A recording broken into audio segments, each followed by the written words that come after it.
State regime media, which calls itself Fox News, was collapsing live on TV after Donald Trump's address to the nation completely bombed. Many people are saying it was the worst presidential address in United States history. The markets started tanking after Donald Trump's speech. Oil started surging again after Donald Trump's speech, but Mark Levin, the Donald Trump propagandist on Fox, said, "Great speech, best speech ever."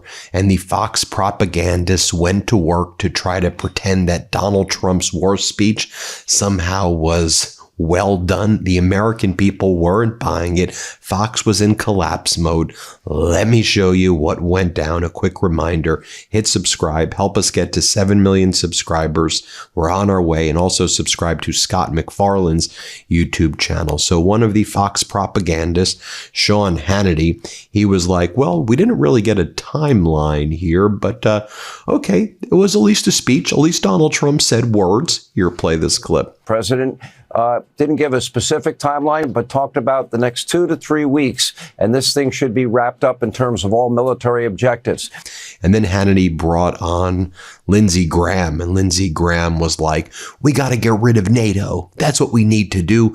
And I love Donald Trump's speech. Let's get rid of NATO and screw our European allies. You're not our friends anymore. I mean, watch as these lunatics were fully collapsing on live TV. Play this clip. As to the Strait of Hormuz, you need to clear the straits if you're Europe. But NATO will look different after tomorrow than it did tonight. And I support a force repositioning, reposturing initiative for Europe. And I never thought I'd hear myself say that.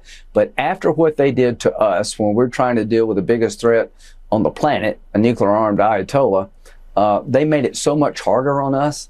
They put our people at risk. They made our pilots fly longer. They denied us capability. I will never look at Europe the same. And then Lindsey Graham's like, well, it's possible that 13 American soldiers have already died in this war. God bless the 13. They died fighting a cancer. Cancer is bad. Iran is the cancer. So they died doing the ultimate sacrifice against this cancer. What are you talking about? This is an unlawful, catastrophic war that Donald Trump and Netanyahu went alone. The American people don't know why we're there. Donald Trump's speech didn't explain anything. But go ahead, Lindsey Graham. We'll see you in full collapse mode. Play this clip. I don't have any money. Epic Fury is one of the most successful military operations in history. God bless the 13 and the injured. But they died in noble cause protecting America and the world from a cancer. He described the Iranian regime as a cancer. To anybody who's ever had a family with cancer, cancer is the enemy. The cancer hurts and it kills randomly. And they were the cancer of the Mideast. They were the largest state sponsor of terrorism. They had American blood dripping from their hands. And then you had Fox propagandist Jesse Waters, who's like, NATO, let's just say I'm very disappointed in you, NATO. Here, play this clip. NATO, let's just say I'm very disappointed. Need we go through how much they owe us? We saved them twice from world wars. We bailed them out with the Marshall Plan. We even lowered our tariffs to zero so they could recover for decades. And then we helped them out with Ukraine. And all we want is a base. All we want is airspace for a little bit to knock out the world's #1 sponsor of terror. They can't give us that. These missiles are in range of their capitals, not ours. They get their oil from that strait. We don't. The least they could do is say, okay, and deal with the domestic blowback.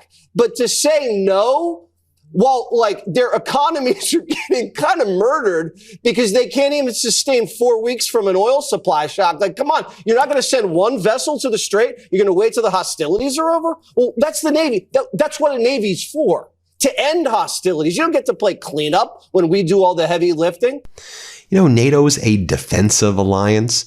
Donald Trump didn't consult NATO or frankly anyone other than Netanyahu before invading Iran. And then Donald Trump's like, well, I don't need any help. Well, actually, can you help me with the Strait of Hormuz? Actually, I don't want your help. Actually, do it on your own. And Donald Trump continues to attack NATO. Donald Trump has removed sanctions on Russian oil. He's removed sanctions on Russian vessels. Donald Trump's invited the Russian Duma to the United States. Donald Trump said the other day that he and Putin were talking about NATO being a paper tiger and that NATO shouldn't exist anymore. So, yeah, I'm sure NATO is a big fan of Donald Trump right now, as Donald Trump has consistently attacked and betrayed NATO and attacked Ukraine. But I digress. More from Fox collapsing. You have Lindsey Graham, and I don't know if Sean Hannity was like sniffing something or like blowing his nose off air. I don't know what the hell this was. Here, play this clip. If you don't take this deal, we're going to blow up all the things you need to come back. This was a defining moment in this campaign. And then Lindsey Graham is like, here's my takeaway from Donald Trump's speech. Iran, you either make a deal or we will blow up your ability to even function as a nation. I mean, do you hear the words these lunatic sicko maniacs are saying? We will not allow you to function as a nation. As Donald Trump's like, we're going to obliterate you to the Stone Age. Okay, you literally are saying war crimes out loud. And by the way, all these people deserve and need to be tried at a war crimes tribunal. Play this clip of Lindsey Graham. 3 weeks. You either do a deal where you get out of the business you were in, or we're going to blow your stuff up that will allow you to function as a nation. That is your choice. And then you had Dana Perino, who Donald Trump previously said, remember when we had dinner together? You know how good looking you are? You're still so beautiful today, like the time I saw you many, many years ago. That's what Donald Trump said to her.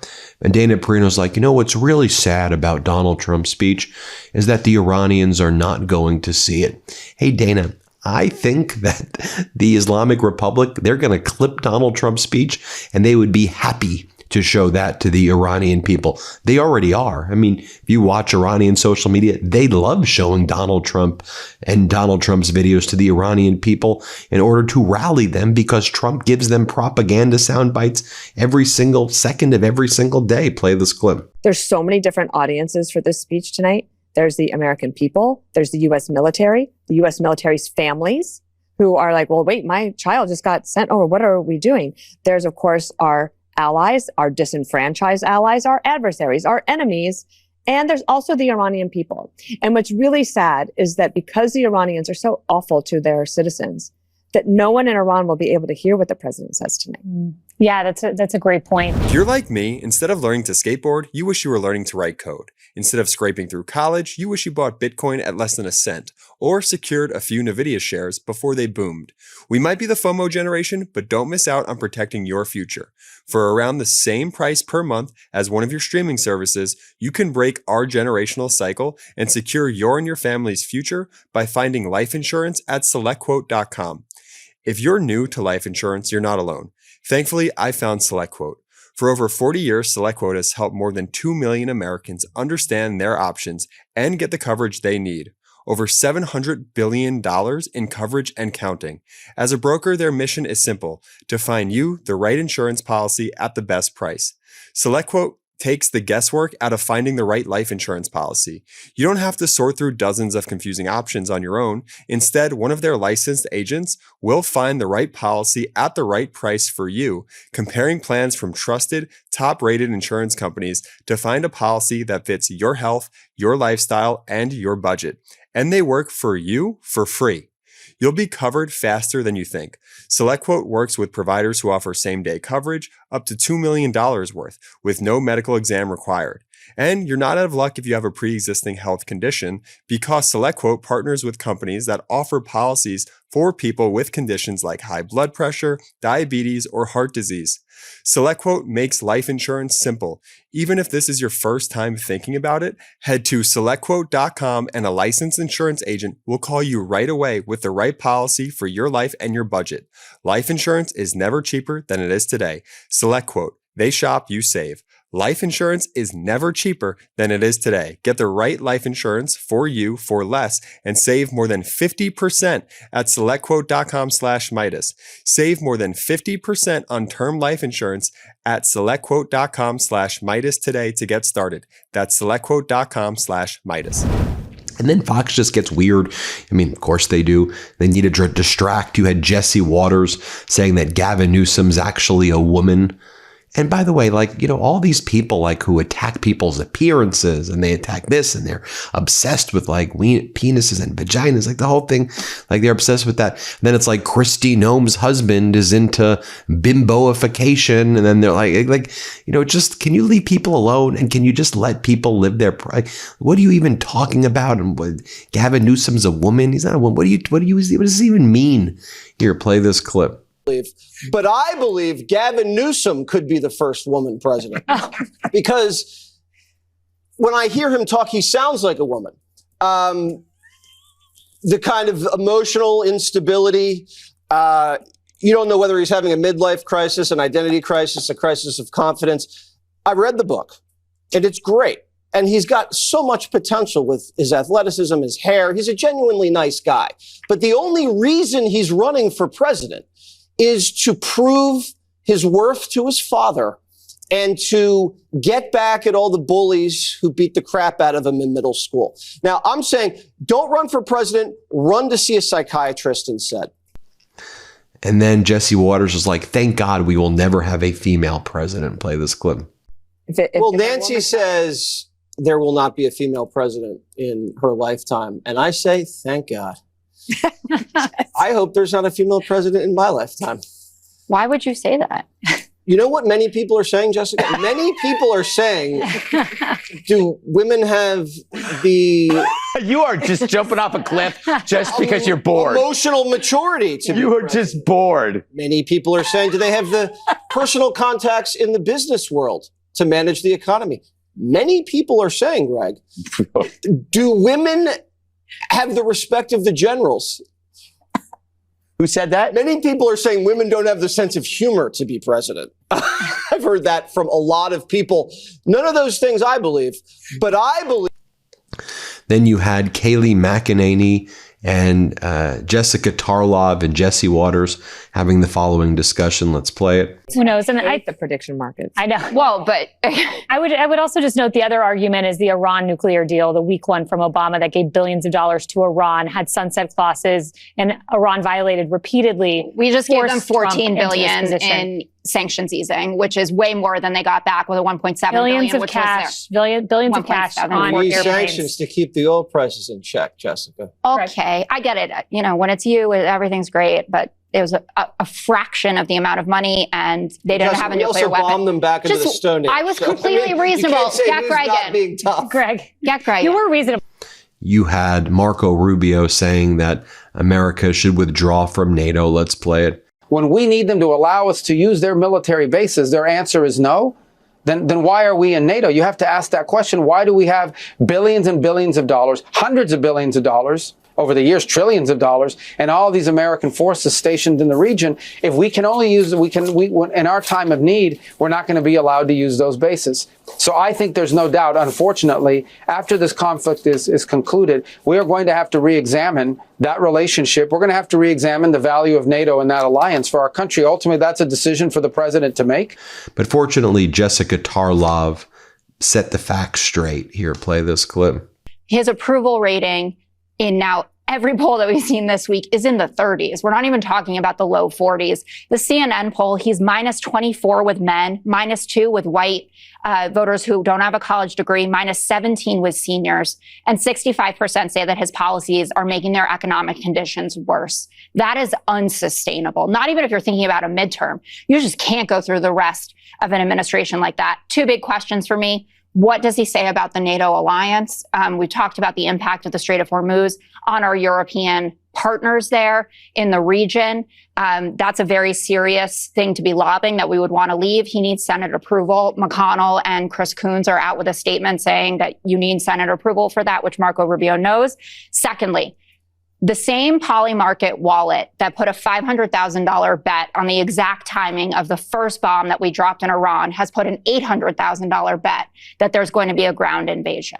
So are we now looking at a ground invasion that's coming through? And also, I would love to know who has this information and is playing the betting markets. Who knows? And I hate the prediction markets. I know. Well, but I would also just. And I just have to show you this as well. You had Brett Baer talking about how Kristi Noem is now asking for privacy after the photos of her husband surfaced into his bimboification, where he would cross-dress as women with E or F size breasts or something, and that's what he would do behind the scenes. That's what he was doing in private. And again, I've said this before. I just want to be very clear so you know, I'm not mocking what people do in private. I don't kink shame. I don't whatever. Like, do you private as long as it's consensual and safe. But don't bully other people. Don't attack other communities. Don't mock other people. I mean, it just don't do that. Here, play this clip. Former Homeland Security Secretary Kristi Noem is asking for privacy and prayers tonight. She's said to be devastated by a report alleging her husband has been what is being called a cross-dressing double life. Senior national correspondent Rich Edson has details tonight. Good evening, Rich. Good evening, Brett. Well, former Homeland Security Secretary Kristi Noem and now President Trump are responding to a report regarding Noem's husband's alleged online activities. A spokesperson tells the Daily Mail that she's devastated and that, quote, the family was blindsided by this, and they ask for privacy and prayers at the time. President Trump tells the outlet he knew nothing about it, adding, wow, I feel badly for the family. If that's the case, that's too bad. The Daily Mail alleges it obtained hundreds of messages between Brian Noem and 3 women involved in a site where men cross-dress. The Mail posted several of these photos and writes Brian Noem allegedly sent women in the community $25,000 in virtual payments. The publication says Brian Noem did not deny the explicit conversations, but says he never put national security at risk while his wife was secretary, setting up a potential blackmail situation. Quote, yeah, I made no comments like that. That would lead to that. I mean, I guess you can say it is karma for Kristi Noem, someone who is has so harmed people's lives. And she's like, oh, I never knew. I'm shocked. I need my privacy. All right, Kristi Noem. And this is what they were saying last night on Will Cain's show. Play this clip. Family tells the Post, as you mentioned, Ms. Noem is devastated, the family blindsided. They're asking for privacy and prayers at this time. For its part, the Daily Mail reports Byron Noem doesn't deny explicit online conversations, but says he never compromised national security while his wife served as Homeland Security Secretary. A sad story indeed. Will, back to you. A literally unbelievable story, Kevin. And it might be worth noting that even though this is April 1st, this is not a joke for April Fools. What a story. Thank you, Kevin. You bet. There you have it. Let me know what you all think, everybody. Hit subscribe. Let's get to 7 million subscribers. And thanks so much, everybody, for watching. Love this video? Support independent media and unlock exclusive content, ad-free videos, and custom emojis by becoming a paid member of our YouTube channel today. You can also gift memberships to others. Let's keep growing together.